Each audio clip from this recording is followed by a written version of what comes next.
بسم اللہ الرحمن الرحیم۔ ارے تو جو کہتا ہے خدا تجھے یوں ہی بخش دے گا، تو اس شیطان کا ایک فریب سمجھ جس نے تجھے بجا آوری اعمال سے غافل کرنے کے لیے الٹی سجا رکھی ہے۔ بس اس خیال خام سے باز آ جا۔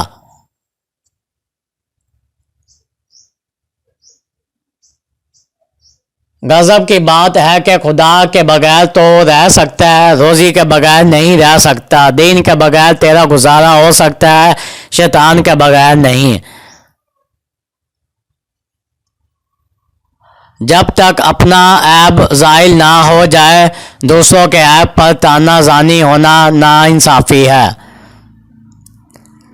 خدا کے دوست کی تلاش کر لے، اگر تو نے ایسا کر لیا تو خدا تیرا دوست ہے۔ اللہ کے حکم کے آگے اپنی گردن جھکا دیں، دوسروں کا مذاق اور طعنہ زنی مت کرو۔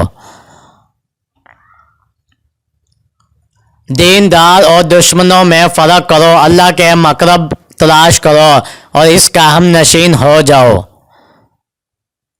غصے کی ہوا، شہوت کی ہوا اور حرص کی ہوا اس شخص کو جنبش دیتی ہے جو دیندار نہ ہو۔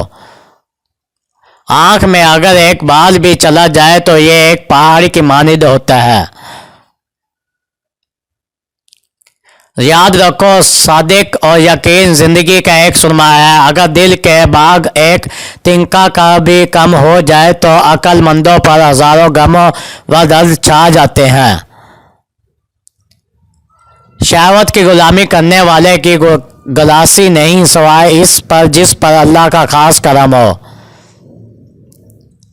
نفس کی خوشی میں جب حضرت آدم علیہ السلام نے ایک قدم رکھا تو جنت سے جدائی ملی۔ میں مجسم اللہ کے لیے ہوں، میں کسی کا غلام نہیں ہوں۔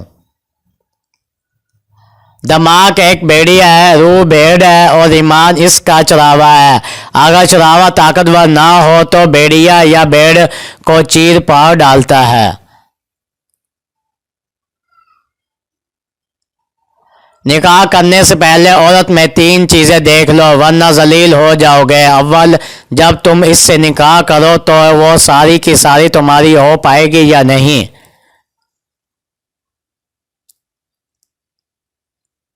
دوم، وہ آدھی تمہاری ہو جائے یا آدھی بیگانی ہو جائے۔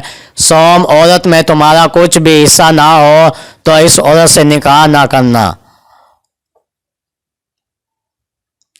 جب نفس کی شرارتوں اور خرابیوں کے متعلق توجہ دلائی جاتی ہے تو اس نفس سے ناراضگی بھی ایک رسید ہے، اس کا علاج بھی ہونا ہے، اور زور پکڑ گئی تو پھر تقدار مشکل ہو جائے گی۔